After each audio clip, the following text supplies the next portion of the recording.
Hi guys, welcome to another painting video. Well, this time we're gonna make, well, I think I never did it before. I don't know why, maybe because I didn't think about it, but we're gonna make negative paint with a swipe. Well, with a drag, I should say. It's gonna be a flip cup that you drag in a negative space. So you're gonna see, I think it's very interesting. I'm gonna do it a bit of a spin on it, because usually you do the middle of your canvas with the flip cup and you drag on the middle, but I'm gonna take a whole side of it. So it's gonna be half negative and half full painting. So we'll see what happens. Let's go about it.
Well guys, I think we have a nice result. I think we should call it, like a lot of people say, a drag with negative space. So I think that's more justified as a as a name for it.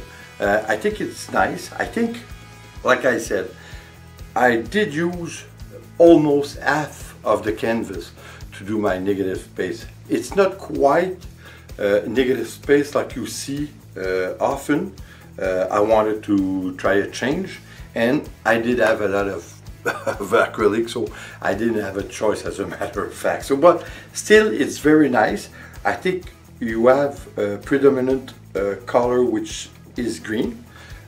We have all the other color inside with a nice mixture of all of them.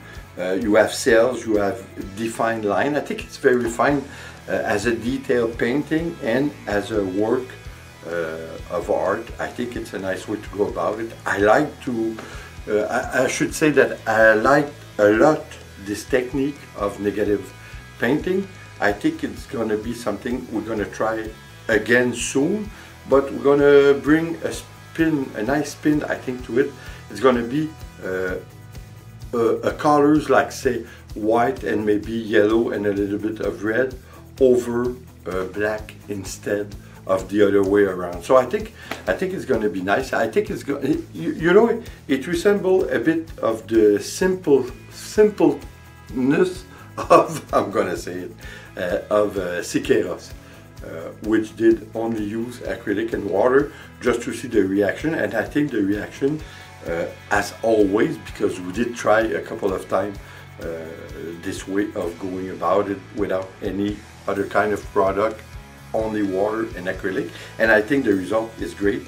I think that with the white over the black as a negative, it's going to be nice. I'm almost sure of it. So that's going to be a next try that we're going to go at it. So guys, I hope you like it, and like always, please subscribe, leave a comment and share. It's always appreciated. See you on the next painting video. Take care guys. Ciao.